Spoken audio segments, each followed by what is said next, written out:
자, 635페이지부터 이제 보증금 해소해가지고 우선 변제권이 나오죠. 요건은 대항 요건, 즉 인도받고 주민등록을 하면 이길날 대항력이 생기고 거기다가 확정 일자까지 갖추면 뭐가 생기죠? 우선 변제권이 생기죠. 근데 누님 말씀드리지만 우선 변제권이라는 말은 우선에서 돈을 받는다는 말이 아니라 우열에 따라서 순서에 따라서 돈을 받는다는 말이고요.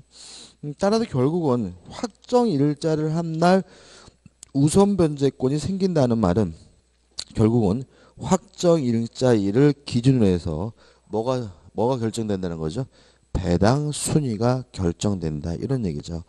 그래서 635페이지부터 판례도 나오고 637페이지까지 나와 있는데 이거 한번 보시되 판례 같은 거 보지 마시고요. 두 가지 사례를 좀 생각해 보자고요. 첫 번째 사례 우리가 전에 했던 거예요. 그죠?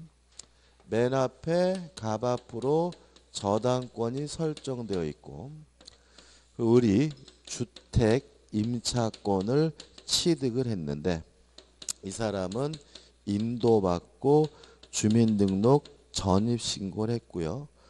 확정일자를 안 받고 있는 상태에서 병 앞으로 저당권이 설정되어 있고 그리고 나서 을이 확정일자를 받았다. 요 사례는 반드시 뭐 하셔야 된다 그랬죠? 이해하셔야 된다 그랬죠. 그죠? 첫째, 경매가 되면은 모든 저당권은 무조건 소멸된다는 원칙에 따라서 갑소멸하고 병소멸하고요. 또 용익권의 소멸 여부는 최우선 순위 저당권과 비교한다는 원칙에 따라서 얘보다 늦었기 때문에 을주택 임차권도 어떻게 해요? 무조건 소멸하게 되죠. 그 다음에 소멸됐으면 뭘 받습니까? 배당을 받는데 배당 순위는 확정 일자를 기준으로 하니까 갑이 1순위고 병이 뭐죠? 2순위고 을이 뭐죠? 3순위다. 그죠? 꼭 이해하셔야 된다고 제가 몇 번인가 말씀을 드렸던 기억이 납니다. 이거 하나 기억하셔야 되고 두 번째는 요거보다는 중요하지 않지만 그래도 생각해 봐야 되는데 두 번째입니다. 맨 앞에 일로 할게요. 을이 주택 임차권을 취득을 했고요. 이 사람은 인도받고 주민등록을 했는데 확정일자는 갑 앞으로 저당권이 설정된 후에 확정일자를 받았어요. 이런 상태에서 경매가 진행이 되면 모든 저당권은 어떻게 해요? 무조건 소멸되니까 갑 소멸되죠. 을 주택 임차권 소멸되나요? 안 되죠. 그죠? 왜요? 최우선순위 저당권보다 빠르니까. 따라서 이 사람은 소멸되지 않고요. 그 결과 뭘 못 받죠? 배당을 못 받죠. 그죠?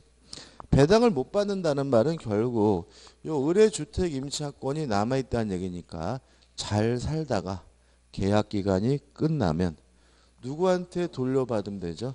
경락인한테 보증금을 뭐 받게 돼요? 반환받으면 된다. 그죠?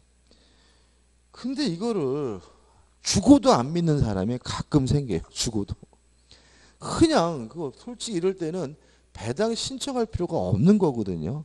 근데도 그냥 어떻게 해요? 배당 받아야 된다라고 배당을 신청하게 되면 배당을 받으려면 무조건 권리가 뭐가 돼야 돼요? 소멸돼야 되거든요. 그래서 소멸은 되되 배당 순위가 1순위가 누구예요? 갑. 2순위가 뭐예요? 을. 이렇게 되는 바람에 을이 배당 순위가 밀려가지고 보증금에 잔액이 발생할 수가 있어요. 그죠? 이렇게 보증금에 잔액이 존재하는 경우에는 소멸되지 않는다는 예외를 인정합니다. 왜 그러냐면 얘는 배당을 선택 안 했다면 어차피 뭐 되지 않았을 주택 임차권이요? 소멸되지 않았을 임차권이니까요. 그죠?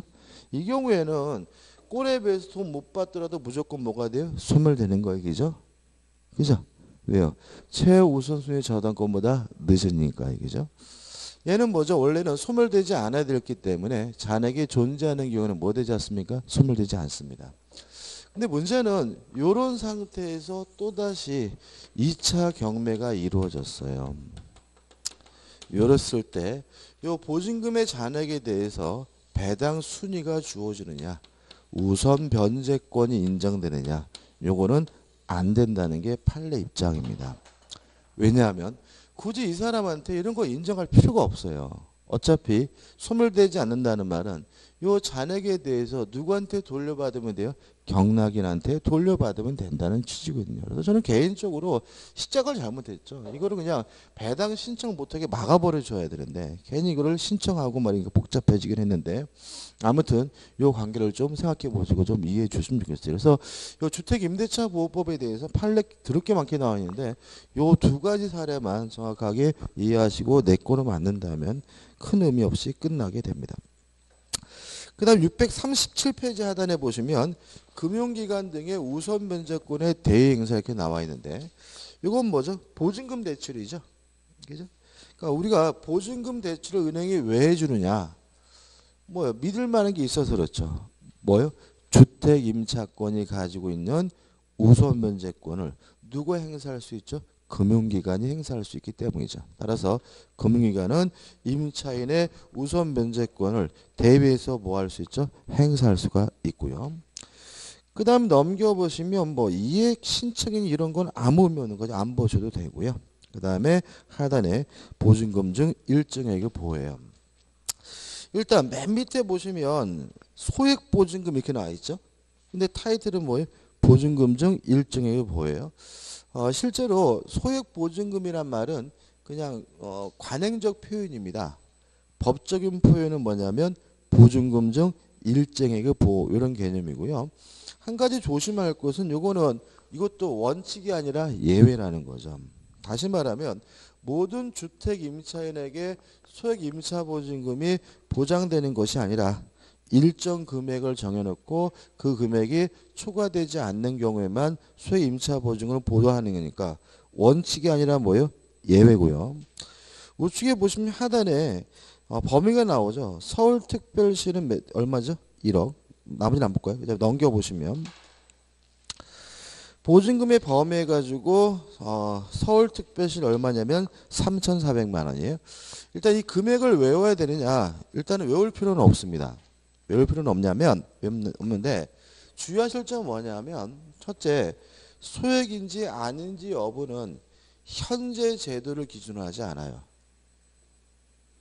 최우선순위 저당권이 설정될 당시의 제도를 기준으로 해요. 교재에 나와 있는 거는 작년 11월 달에 개정된 사항이에요. 거의 매년 개정이 돼요. 그러다 보니까 금액이 뭐예요? 자꾸 바뀌는데 현재 가지고 소액인지 아닌지를 판단하는 것이 아니라 등기부 등본에 나와 있는 가장 빠른 최우선순위 저당권 설정 등기가 된 그 시점에서의 제도를 기준으로 하는 거예요. 그래서 만약에 이 저당권 등기가 3년 전에 되어 있었다면 3년 전의 제도가 기준이지 현재 제도의 기준이 아니라는 거 꼭 기억하셔야 돼요. 이거 실무적으로 실수하셔서 욕 바가지 얻는 경우가 많고요. 그 다음에 이거는 원칙이 아니라 뭐예요? 예외이기 때문에 문제에서 소액이다. 얘는 소액 임차 보증금에 해당한다.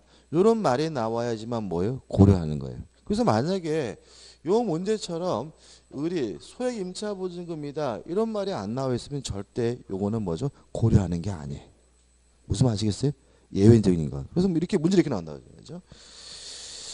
이 사람은 서울이고 임차 보증금이 1억이어서 소액 임차 보증금에 해당한다. 이런 말이 나와야지만 얘가 소액 임차 보증금인지 아닌지를 뭐예요? 따지게 되는 거예요. 이해되시죠? 그죠? 자, 따져봅시다. 자, 소액 임차 보증금이라 하더라도 소멸되는지 안 되는지 여부는 최우선순위 저당권과 비교한다는 점은 변함이 없습니다. 따라서 얘는 최우선 저당권보다 늦기 때문에 무조건 뭐가 되는 거예요? 소멸되는 겁니다. 또 소액 임차 보증금이라고 해서 배당 순위가 달라지지도 않습니다. 다만 보증금 중 일정액에 대해서만은 최우선 변제권을 인정해 주는 겁니다. 그래서 소멸 여부도 원래 어떻게 그대로 판단하고요. 배당 순위도 어떻게 해요? 갑, 병을 이렇게 판단하고 얘가 소액 임차 보증금이라면 일정액 3,400만 원에 대해서 뭐예요? 최우선 변제권 인정하니까 여기에다가 어떻게 해요? 을 내서 3,400 하나 추가를 시키는 거예요. 무슨 말이시겠죠? 그래야 헷갈리지 않습니다. 그죠? 다시 말하면 소액 임차 보증금이라는 것은 보증금 중 일정액에 대해서 최우선 변제권을 보장해주는 뭐예요? 예외적인 겁니다. 그것만이 소멸 여부가 달라지는 것도 아니고요. 배당 순위가 달라지는 것도 아닙니다. 따라서 일단 소멸 여부를 똑같이 어떻게 해요? 판단하신 후에 배당 순위를 뭐요? 정해놓고 그 일정 금액이 뭐죠? 위 하나 어떻게 해요? 추가시키는 방법으로 이해하셔야 헷갈리지 않고 어렵지 않으니까 주의하시기 바랍니다. 소위 임차보증금은 그렇게 중요한 제도는 아닙니다. 그다음 우측에 보시면 임대차 종료 후 보증금을 반환받지 못한 임차인의 보호에서 임차권 등기 명령 제도라는 게 나오고 있습니다. 임차권 등기 명령 제도는요, 쉽게 말하면 거주 이전의 자유를 보장하기 위한 제도입니다.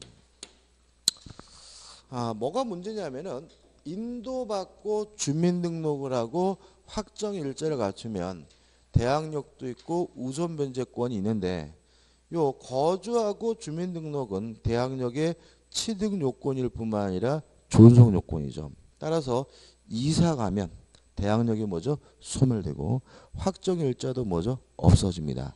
근데 반드시 이사 가야 되는 경우가 발생할 수가 있단 말이죠. 그래서 갑이 을과 주택 임대차 계약을 했는데요.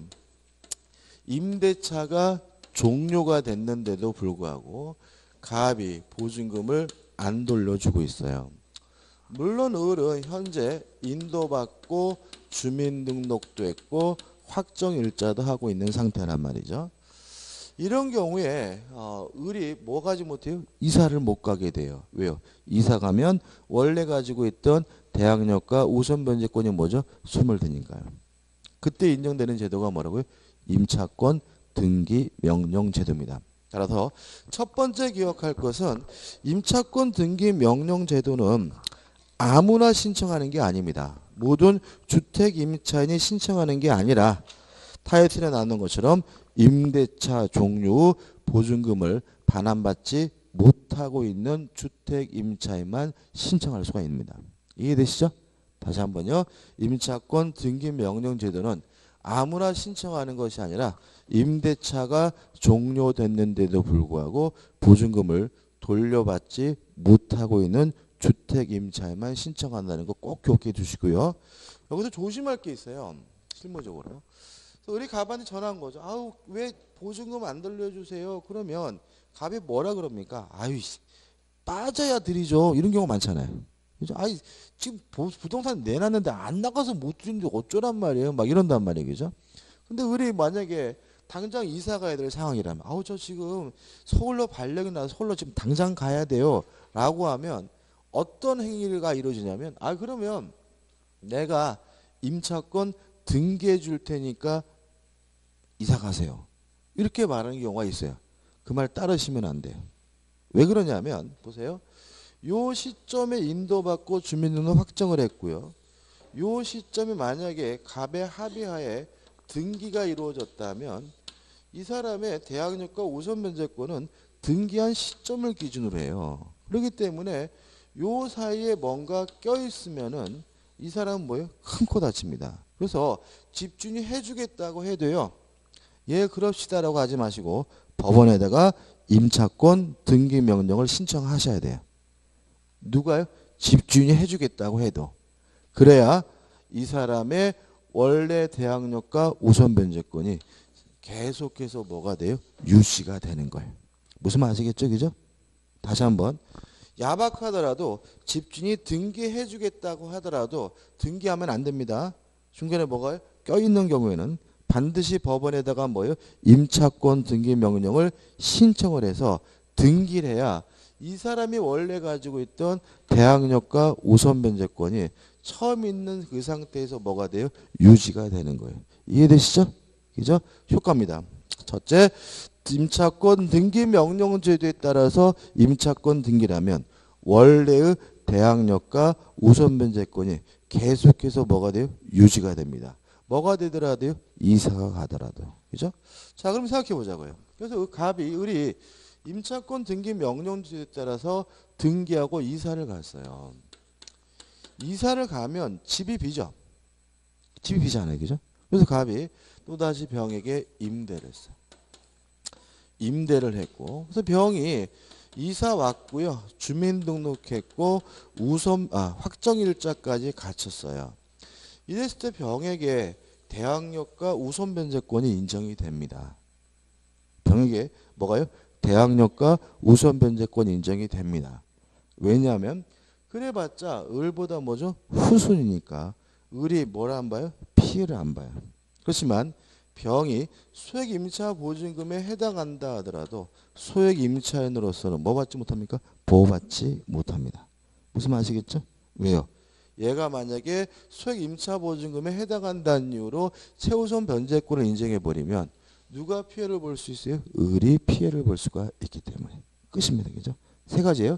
첫째, 임차권 등기 명령은 누가 합니까? 임대차가 종료됐는데도 보증금을 반환받지 못하고 있는 주택 임차인이 하고요. 원래 가지고 있던 대항력과 우선 변제권은 그대로 뭐가 돼요? 유지가 됩니다. 뭐가 되더라도요? 이사 가더라도.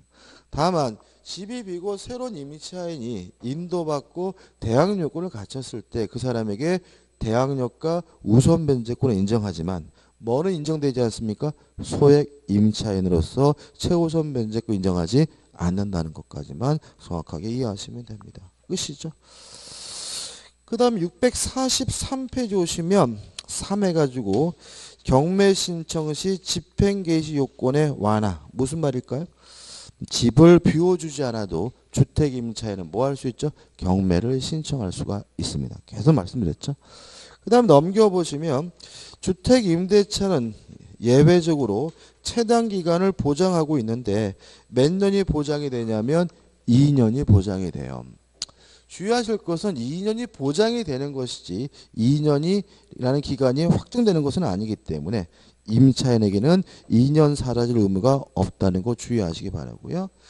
이번 임대차의 법정갱신해가지고 인정이 되는데 주택 임대차는 법정갱신되면 또다시 존속기간이 몇 년입니까? 2년입니다. 이것도 2년이 보장된다는 의미지 2년을 살아야 될 의무가 있다는 것은 아니기 때문에 주택 임차인은 언제든지 자유롭게 해지 통지할 수 있고요. 3월이 경과하면 주택 임차권은 소멸됩니다. 그래서 오축하는 계약 해지인데 다시 한번 말씀드리면 주택 임대차는 법정갱신되면 또다시 기간이 몇 년이죠?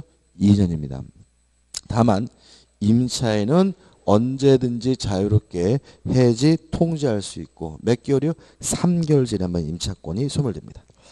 그 다음에 넘기셔가지고 차임이나 보증금에 대한 증감 청구해가지고 1번 증액의 비율이 나오는데 전세권하고 똑같아요.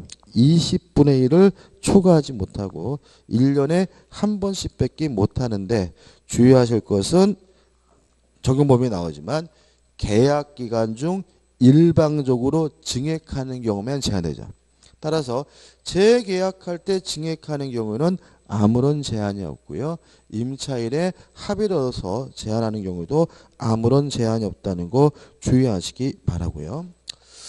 우측에 보시면 월참 전환 시 산정률의 제한이 나와 있는데 이게 지금 개정됐는데 개정된 사항이 반영이 안 돼 있네요. 중요한 건 아닙니다. 개정된 사항이 좀 반영이 안 돼 있는데 보시면 그 7조 2조 그죠? 7조 2 이게 어떤 얘기냐면 지금 보증금을 뭐로 바꾸려고 하냐면 월세로 바꾸려고 해요. 그죠? 그러니까 우리가 뭐죠? 그런 거 있잖아요. 뭐 부분 전세라는 거죠. 전세 달라가 전세금을 올려달라고 하니까 월세로 줍시다. 뭐 이런 얘기를 한 말이죠. 그죠?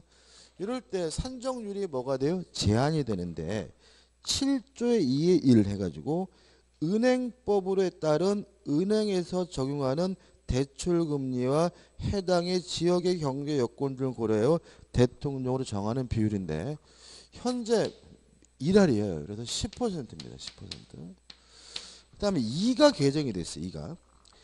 은행법에 따른 은행에 적용되는 대출금리. 그게 뭐냐면 기준금리죠. 현재 몇 퍼센트냐면 1.25%입니다. 1.25%. 기준금리에 대통령이 정하는 배수가 이게 개정됐어요.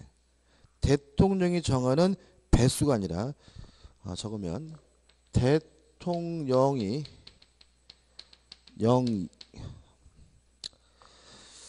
그죠? 대통령역으로 정한 비율입니다. 비율을 더한 곱한 게 아니라 뭐죠? 더한 금액을 뭐죠? 금액입니다. 더한 금액입니다. 금액이고 대통령을 정한 비율이 현재 몇 퍼센트냐면 3.5%예요. 3.5%. 그럼 이렇게 된 거죠. 이 다시 읽어보면 이 한국은행에서 공시한 기준금리에 대통령령으로 정한 비율을 더한 금액 이렇게 바꾸시고요. 현재는 대통령을 정한 비율이 매죠? 3.5니까 1.25에다가 3.5%를 더하면 뭐가 되죠? 4.75%죠. 75%입니다. 요 1과 2 중에서 낮은 거죠. 낮은 것을 기준으로 합니다. 그래서 1할하고 10%하고 4.75% 낮은 거니까 현재는 보증금 월세로 전환할 때는 몇 퍼센트를 초과할 수 없는 거죠? 4.75%를 초과할 수가 없습니다. 그럼 예를 들어 가지고 1억을 월세로 전환하면 4.75% 얼마죠? 475만 원이죠. 그죠? 1년에 그죠? 그래서 475 나누기 12 하면 뭐가 나오는 거죠? 월세가 나오죠. 그죠? 이해되시죠? 그죠? 그죠? 아무튼 개정됐습니다. 그죠? 다시 한번. 근데 이거는 개정된 사항인데 나오기 좀 어려요. 이게 좀 지엽적인 거기 때문에 아무튼 기억해 두시기 바랍니다. 그 다음 이제 주택 임차권의 승계 가지고 복잡하게 나와 있는데 자, 이런 문제입니다. 주택 임차권은 사실혼 관계에 있는 배우자에게 승계가 됩니다. 원래 사실혼 관계에 있는 배우자는요 상속권이 없습니다. 다만 뭐는 승계받을 수 있어요? 주택 임차권만은. 어떻게 승계받냐면 임차인이 사망했는데 상속인이 없으면 사실혼 관계에 있는 배우자가 단독으로 승계받고요. 상속인이 있다면 이촌인의 친족과 공동으로 뭐죠? 승계를 받습니다. 이걸 왜 줬을까요? 그러니까 우리는 법적으로 혼인신고를 해야지만 부부잖아요. 근데 우리는 혼인신고 잘 안 해요. 그러니까 결혼식은 삐까뻔쩍하게 해놓고서는 자꾸 뭐예요? 혼인신고를 미루다가 그 신혼방 임차인이 뭐죠? 남편이 교통사고 등으로 죽게 되면 그 배우자에게는 뭐가 없습니까? 상속권이 없으니까 그냥 길거리에 나앉는 일들이 굉장히 많았다는 거죠. 그거에 대한 문제점 때문에 사실혼 관계에 있는 배우자에게도 뭘요? 승계권을 인정하고 있습니다. 다만 시부모의 입김을 완전 배제를 못하고 있어요. 그래서 상속인이 없으면 혼자 갔지만 상속인이 있으면 뭐예요? 이촌인의 친족과 공동으로 갖는다는 말은 임차권이 단독으로 그 배우자에게 승계되는 것이 아니라 시부모와 어떻게요? 공동으로 승계된다는 의미를 갖게 되고요. 유의하실 것은 이런 제도는 주택 임대차에만 이런 제도가 있어요. 다시 말하면 상가 건물 임대차 이런 거 없습니다. 또 전세권에도 뭐요? 이런 거 없고 또 민법 임대차에도 이런 거 없잖아요. 그죠? 다시 말하면 사실혼 관계에 있는 배우자라고 임차권이 승계되는 거는 어느 경우에만요? 주택 임대차에만 있다는 거 기억해 두시기 바랍니다. 그다음에 경매에 의한 임차권 소멸 계속 말씀드리죠. 그죠? 누구하고 규정합니까? 최우선순위 저당권자와 비교해서 비교하게 되고요. 우측에 보시면 이제 뭐가 나오죠? 확인 문제가 나오죠. 확인 문제 볼게요. 주택임대차 보호법상의 대항력 및 우선 변제권에 관한 설명을 틀린 것은 1번. 확정 일자를 입주 및 주민등록일 이전에 갖췄어요. 그러면 아무튼 대항력이 생기는 거는 뭐예요? 주민등록한 이 길이니까 우선 변제권도 마찬가지겠죠. 따라서 우선 변제 효력은 대항력과 마찬가지로 인도와 주민등록을 마친 다음 날 기준으로 발생한다. 2번 경매 신청 등기 전에 동법 소정의 대항력을 갖춘 임차인은 소액보증금 중 일정액을 다른 물권자보다 우선하여 변제받을 권리가 있다. 맞죠? 이게 뭐예요? 소액임차보증금이고. 3번 대항력을 갖춘 임차주택의 양수인이 임대차가 종료한 상태에서 임대인의 지위를 승계하는 것에 대하여 임차인을 제기한 경우 이렇게 나와 있는데 이런 문제입니다. 대항력을 갖췄다면 집주인이 바뀐다면 새로운 집주인에게 뭐 할 수 있어요? 대항할 수 있고요. 보증금 반환도 새로운 집주인에게만 청구할 수 있는 것이 원칙입니다. 다만 우리 판례가 예외를 인정하고 있는데 여기 나와 있는 것처럼 이의를 제기한 경우에는 전 소유자의 보증금 반환 의무가 소멸되지 않는다는 것이 판례 입장이기 때문에 양도인의 임차인에 대한 보증금 반환 채무는 소멸한다는 질문은 X예요. 4번 임차주택의 경매 또는 공매 시 임차인이 환가대금으로부터 보증금을 수령하기 위해서는 자 아까 우리가 주택 임차인은 집을 비워주지 않아도 경매를 신청할 수 있다고 했죠. 언제 집을 비워주면 돼요? 보증금을 실제로 받을 때. 그래서 보증금을 수령하기 위해서는 임차주택을 양수인에게 인도하여야 한다는 질문은 뭐죠? 맞는 질문이고요.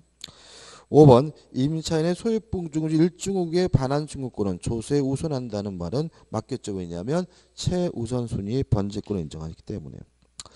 그 다음 8번에서 주택임대차 분쟁에 조정해가지고 나와 있는 내용은 전체가 가입합니다. 보실 필요가 전혀 없습니다. 그러니까 이게 주택임대차보호법에 신설된 부분이긴 하지만 전혀 시험 문제에 내지 않는 부분이니까 읽어볼 필요조차도 없는 부분입니다. 자, 653페이지 오시면 이제 뭐가 나오냐면 상가 건물 임대차가 나옵니다. 일단 상가 건물 임대차의 경우에는요. 주택과 다른 점이 좀 있어요. 첫째는 적용 범위인데 모든 상가 건물에 대해서 다 적용되는 것이 아니라 일정한 보증금을 금액하고 그 보증금이 환산 보증금이 그 금액 특히 서울은 4억을 초과하는 경우에는 상가 건물 임대차 보호법에 적용되는 것이 아니라 민법을 적용하고 있습니다. 그래서 한 장을 넘기시 654페이지 보시면 보증금의 범위해 가지고 서울특별시 4억, 수도권 3억 이렇게 나오는데 한 가지만 잊지 마세요. 서울이 얼마라고요? 4억입니다. 근데 문제는 요 4억을 초과하는지 여부는 환산보증금을 기준으로 하는데 환산보증금을 계산하는 방법은 보증금 더하기 월세 곱하기 100입니다. 보증금 더하기 뭐요? 월세 곱하기 100. 세종시는 어디죠? 그 밖의 지역인가요? 지금 1. 서울 2. 수도권 3. 광역시 그죠? 4. 기타니까 그 밖이죠. 세종시가 그죠? 그러면 세종시는 얼마예요? 1억 8천만 원이죠. 그러면 1억 8천만 원을 초과하게 되면 상가 건물 임대차법 적용되지 않는다는 얘기잖아요. 그럼 예를 들어 가지고 세종시에서 보증금 500에 월세가 200이에요. 그러니까 얼마예요? 환산 보증금이 2억 500입니다. 이게 아니잖아요. 그죠? 그러니까 실제로 1억 8천을 초과하는 경우가 더 많겠죠. 막말로 세종시에서 집이 아니에요. 상가를 임대하는데 보증금 500에 월 200짜리 찾을래야 뭐예요? 찾을 수도 없어요. 그죠? 그잖아요.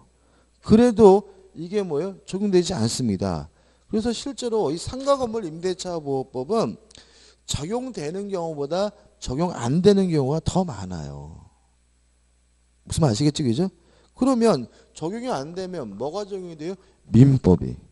민법이 적용되다 보니까 어떤 얘기가 있냐면 제발 좀 이 법 좀 폐지를 해라. 이 법이 뭐 뭔가를 보호하는 것 같지만 전혀 보호하지 못하고 있고요. 오히려 없는 이만 못하다는 비판을 많이 받아요. 그러다 보니까 국회의원들이 요거도 먹다 보니까 양보를 해가지고 이 부분이 중요한데, 다만 이 금액을 초과하는 경우에도 예외적으로 상가 건물 임대차 보호법을 적용해 주는 경우가 있어요. 예외적으로. 첫째, 인도받고 사업자 등록을 신청하면 대항력은 인정이 됩니다. 뭐가요? 초과되더라도. 유의하실 것은 이거 완전히 장난입니다. 왜냐하면 대항력만 인정해 줄 뿐 우선 변제권은 인정해 주지 않아요. 어차피 제가 이런 말씀 많이 드리죠.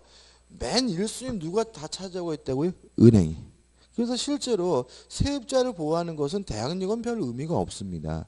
우선 변제권이 주어져야 되는데 우선 변제권이 주어지지 않는다는 말은 뭐가 주어지지 않는다는 얘기예요?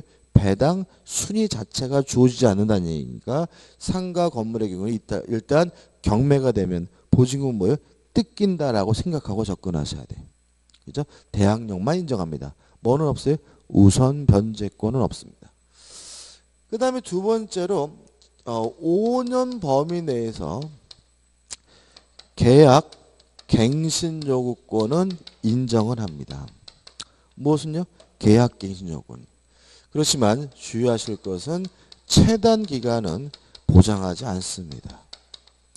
상가 건물의 경우에는요, 최단 기간을 몇 년을 보장하냐면 1년. 이것도 요 금액 안으로 들어와야 돼. 요 금액이 넘어가게 되면 계약갱신 요구권은 인정하고 있지만 뭐는 보장하지 않고 있어요? 최단 기간은 보장하지 않음을 주의하시기 바라고요. 그 다음에 세 번째, 3기 차임을 지급하지 않는 경우에 해지할 수 있다라는 거는 적용해 줍니다. 그래서 상가 건물의 경우에는 초과되든 안 하든 간에 2기가 아니라 몇 기를 지급하지 않아야지만요. 3기를 지급하지 않아야 해지당하고요. 마지막으로 네 번째, 권리금의 보호 규정은 적용을 해줍니다. 이것도 의미가 없는 규정입니다. 그래서 조심할 것은 뭐냐면 요 두 가지죠. 두 가지. 그죠? 환산보증금을 초과하는 경우에는 원칙적으로 뭐예요? 민법을 적용하고, 다만 예외적으로 대항력은 인정하지만 뭐는 없다고요? 우선 변제권은 없고요. 또 5년 범위에서 계약 갱신 요건은 인정하지만 무엇은 보장하지 않습니까? 최단 기간은 보장하지 않는다는 거 꼭 기억해 두셔야 되고요. 이 상가 건물 임대차 보호법부터 반드시 한 문제를 내게 되는데 올해 이 부분에서 출제될 가능성이 많은 부분이니까 이 부분은 꼭 기억하시고 숙지하셔야 됩니다. 끝입니다. 이런 내 우측 하단에 나와 있고요. 그 다음에 넘겨보시면 상가 건물 임대차의 대항력. 인도받고 사업자 등록을 신청하면 대항력을 인정하고요. 우측에 보시면 보증금의 우선 변제권, 거기다가 뭘 받으면요, 확정 일자를 갖추면 우선 변제권 인정되니까 상가 건물의 경우에도 뭘요, 배당 순위가 주어진다. 끝이고요. 넘겨보시면 보증금 중 일정액을 보호해서 상가 건물의 경우에도 소액 임차 보증금을 인정해요. 아주 한심스럽습니다. 왜 그러냐면 금액 절대 열 필요 없는데 659페이지에 보시면 서울특별시는 6,500만 원 이하면 2,200만 원까지 최우선 변제권을 인정해 주거든요. 근데 상가는요, 환산보증금을 기준으로 해요. 그러니까 우리가 주택은 소액인지 아닌지를 판단할 때는 보증금만 가지고 따져요. 월세는 고려하잖아요. 그죠? 그래서 서울이 얼마였죠? 주택은 1억. 그러면 어떻게 해요? 보증금 1억에 월세 2천이어도 그 사람은 소액 임차 보증금인 거예요. 주택은 뭐만 가지고 따져요? 보증금만 가지고 따지니까. 근데 상가 건물의 경우에는 뭘 가지고 따집니까? 환산 보증금을 가지고 따져요. 그럼 이 6,500이 얼마예요? 보증금 500에 월세 60만 해도 6,500이죠. 그잖아요. 지금 우리 지금 그 밖에 얼마예요? 3천만 원. 그러면 보증금 1,000에 월 20만 돼도 3천이잖아요. 딱. 그러니까 만약에 보증금 500에 월세 30만 돼도 넘어버리는 거죠. 그죠? 세종시에서 보증금 50에 월세 30만 원짜리 구할 수 있어요? 그거 없어. 그러니까 이거는 완전히 뭐예요? 법 가지고 장난치는 거예요. 그래서 이 금액은 외울 필요 없고 상가 건물의 경우에는 소액인지 아닌지 여부는 뭘 가지고요? 환산 보증금을 가지고 따진다는 거 잊지 마세요. 그다음에 5번 임차권 등기 명령제도 똑같이 인정하고 있고요. 넘겨보시면 임차권 등기 명령이 나와 있고 그 다음에 661페이지 오시면 뭐죠? 존속기간이 나와요. 일단 여기서 좀 조심할 것은 뭐냐면 상가건물 임대차 첫 번째 여기서 나온다는 얘기죠. 요거 하고요. 나머지 것들은 주택과 똑같기 때문에 나오더라도 주택 임대차 보고 해결하면 되는데 다른 게 뭐냐면 존속기간이에요. 그래서 이 상가건물 임대차 보호법은 어디서 내고 있냐면 존속기간에서 시험 문제를 내고 있어요. 첫째, 최단 기간을 보장하고 있습니다. 몇 년이죠? 1년. 1년이 보장되고요. 그 다음에 두 번째, 5년을 초과하지 않는 범위 내에서 갱신 요구권을 인정하고 있고요. 이 갱신 요구에 대해서 임대인은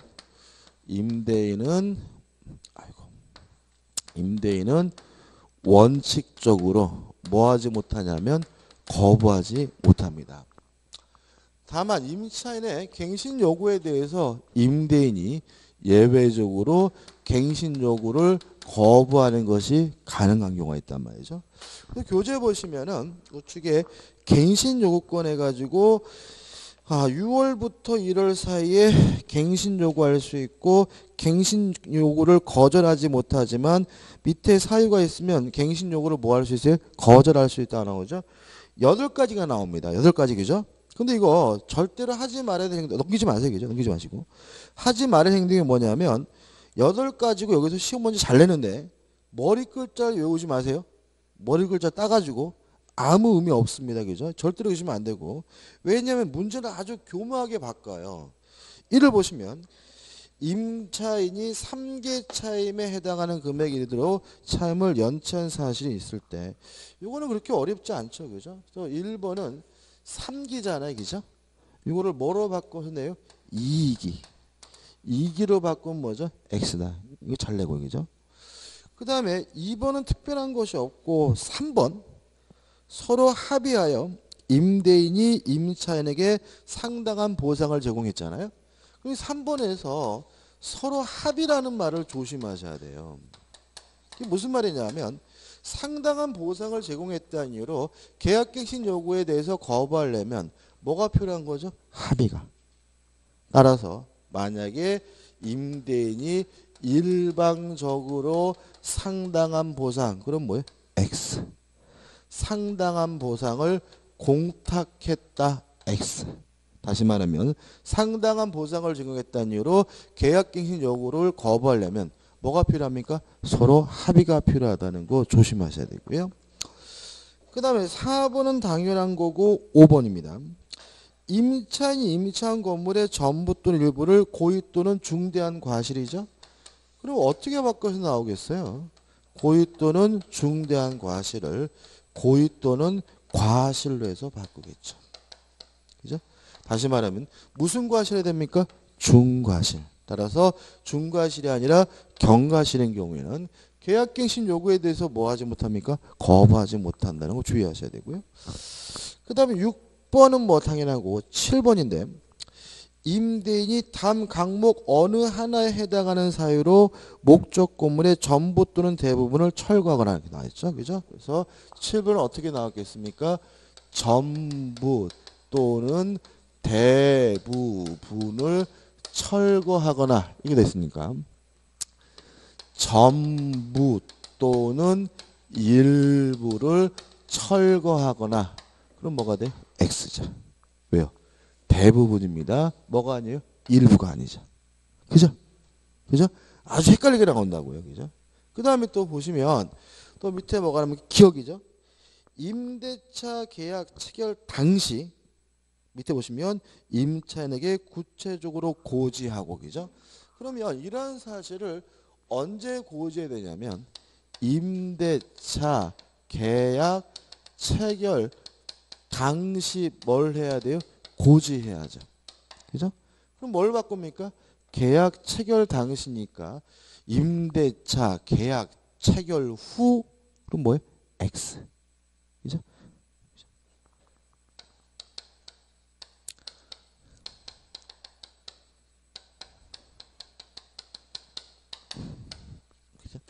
요겁니다. 그죠? 어렵습니다. 그죠? 네 가지죠. 그죠? 3기는 맞고 2기는 뭐예요? X. 서로 합의 상당한 보상 맞지만 일반적으로 상당한 보상은 뭐예요? X. 공탁했다는 말도 뭐예요? X. 고의 또는 중과실로 파손은 맞지만 고의 또는 과실은 뭐예요? X. 전부 또는 대부분을 철거는 맞지만 전부 또는 일부를 철거 그럼 뭐예요? X고. 임대차 계약 체결 당시 고지는 맞지만 임대차 계약 체결 후 고지는 뭐죠? X다. 이거요. 맞는 것과 틀린 것도 아주 확실하게 타이트하게 기억하셔야 되고요. 이렇게 해가지고 제가 막 뭐라 그래서 열심히 외워서 보내도 자꾸 틀리고 오는 부분이기 때문에 주의하시기 바라고 머리 글자 따는 건 절대 하지 마세요. 그죠? 왜냐하면 머리 글자를 따서 외워버리면 읽어보이지는 않더라고. 그러니까 읽어보질 않으니까 나중에 또 틀려. 그죠? 주의하시기 바라고 아주 헷갈리게 나오니까 유의하시기 바랍니다. 그 다음에 넘기시면 법정갱신 인정이 되고요. 그 다음에 우측에 보시면 663페이지에 권리금 보호라고 나와 있습니다. 일단 이 권리금 보호에 대해서는요. 첫 번째 기억할 것은 뭐냐면 임대차 만료일을 기준해서 만료 전 3월부터 만료시까지 권리금 회수를 방해하는 것이 금지가 됩니다. 다시 말하면 임대인이 임차인의 권리금 회수를 방해하는 것이 항상 금지되는 것이 아니라 만료 전 3월부터 만료시까지만 방해하는 것이 금지가 되고요. 만약에 위반을 해서 방해하게 되면 뭘 청구할 수 있냐면 손해배상을 청구할 수가 있습니다. 다시 말하면 방해했다 그래서 임대인이 권리금을 돌려준다는 말은 없어요. 임차인은 임대인에게 뭐만 청구할 수 있을 뿐이에요? 손해배상만 청구할 수가 있을 뿐인데 두 가지입니다. 첫째, 자신의 권리금 또는 신규 임차인의 권리금 중 낮은 금액을 초과할 수가 없습니다. 예를 들어서 제가 그 상가를 임대하면서 처음에 권리금을 5천만 원을 줬단 말이죠. 근데 장사가 안 돼가지고 나가려고 하니까 권리금이 회수가 안 돼요. 근데 실제로 새로 들어온 사람이 권리금을 2천만 원 주겠다고 했단 말이죠. 그죠? 근데 임대인이 방해하는 바람에 2천만 원도 회수를 못했어요. 그러면 저는 얼마를요? 5천만 원과 2천만 원 중 낮은 금액을 초과하지 못하니까 아무리 많이 받아봐야 얼마밖에 못 받아요? 2천만 원밖에 받지 못한다. 이런 취지고요. 그 다음에 이것도 행사 기간에 제한이 있습니다. 3년 내에 행사해야 됩니다. 그래서 만약에 3년 내에 행사하지 못하면 소멸시효가 완성됐기 때문에 손해배상 청구할 수 없다는 게 우리 법의 태도입니다. 이 법은 악법입니다. 악법. 왜 그러냐면 보세요. 만료 전 3월부터 만료시 거지만 권리금 회수를 방해하지 못한다는 말은 다른 때는 방해할 수 있다는 얘기잖아요. 실제로 권리금이 문제가 되는 경우는 언제냐면 계약이 끝난 경우입니다. 무슨 아시겠어요? 지금 뭐가 문제냐면 권리금 때문에 끝났는데도 세입자는 나가지를 못하고 임대는 뭐죠? 그 사람을 내보내지 못하고 이게 문제인 거지 끝나기 전 문제가 아니거든요. 근데 끝나고 나서는 임대는 권리금 회수를 합법적으로 뭐 할 수 있어요? 방해할 수가 있는 거죠. 그잖아요? 법 내용이 그죠? 그 다음에 또 솔직히 또 만약에 방해하면 임대인이 권리금을 줘야 된다 이렇게 하면 끝날 거 가지고 돌려주는 게 아니라 뭐예요? 손해배상을 청구하는데 둘 중에 뭐죠? 낮은 금액을 초과하지 못한다는 것도 말도 안 되고요. 행사기한은 제한이 있죠. 그죠? 아무튼 법을 만들 때 참 이상하게 만드네요. 그래서 이 부분은 이 정도만 정리하시면 되고요. 시험에 안 나오겠지만 그래도 재미로 말씀을 드리면 664페이지 보시면 재미면 이거는 3에서 권리금 적용의 제외가 나와요. 얼마나 국회의원들이 치밀한지를 알 수 있는데 이렇게 꼴랑 이거 별것도 아닌 규정을 만들어 놓고 누구를 빼줬냐면은 규정 나와 있죠. 그죠? 복합 쇼핑몰, 백화점, 대학 매트 이거 제외했어요. 그래가지고 백화점이나 대형마트, 뭐 GS마트도 포함돼. 이런 데는 임차인이 권리금 회수를 임대인이 방해하더라도 상관이 없어요. 이런 얘기입니다. 법이 그 자체니까 예를 들어서 백화점 지하에 뭐죠? 푸드코트, 그죠? 짜장면집을 권리금 5억 주고 들어갔어요, 그죠? 5억 주고 들어가가지고 장사했는데 너무 힘이 들어가지고 못하겠어. 그래서 어떻게 해요? 내놓겠다고 하니까 임대인이 그러면, 아니, 백화점이 그러면 안 된다 그러죠, 그죠? 그래가지고 제가 어떻게 해요? 권리금도 한 푼도 회수하지 못하고 뭐요? 쫓겨났어요. 옛날 같으면 어떻게 하면 돼요? 그 롯데백화점 앞에 가서 피켓 들고 내 권리금 내 날이 그 점들에게 대머리 달을 수 있는데 지금은 합법적으로 뭐 할 수 있도록 방해할 수 있도록 못을 박아버렸기 때문에 롯데백화점 측에서 권리금 5억을 회수하지 못하게 막는 거는 뭐죠? 합법적인 거. 대모 못해 이제. 그 다음에 이제 대기업만 빼놓으니까 좀 쪽팔렸나 보죠. 그래서 또 누굴 빼놨냐면 이해가지고 국유재산. 그러니까 다시 말해 임대인이 국가나 지방자치단체인 경우에도 권리금 회수의 방해를 뭐요? 합법적으로 할 수 있도록 제한해 놨어요. 치밀하죠, 그죠? 치밀하죠. 저는 개인적으로 박근혜 대통령이 물러난 것만으로 끝나지 않죠, 그죠? 국회의원들을 다 잡아다가. 예.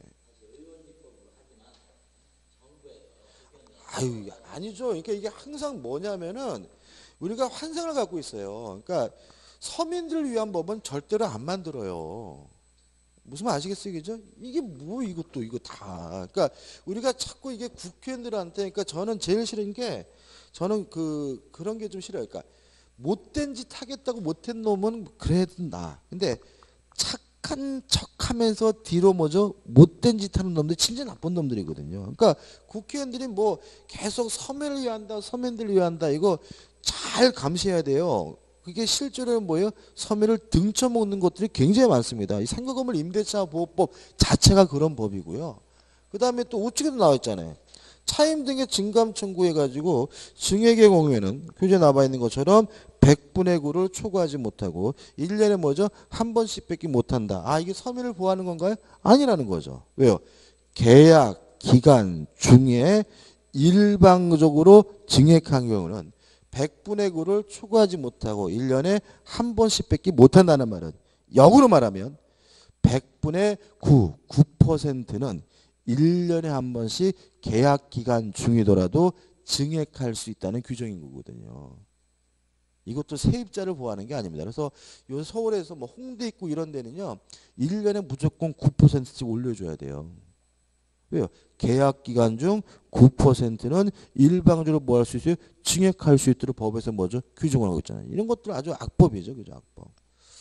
기억해 두시고 그다음 월천 산정률의 저한인데 요 부분은 아까 주택은 아까 이거 뭐 개정됐었죠. 그죠?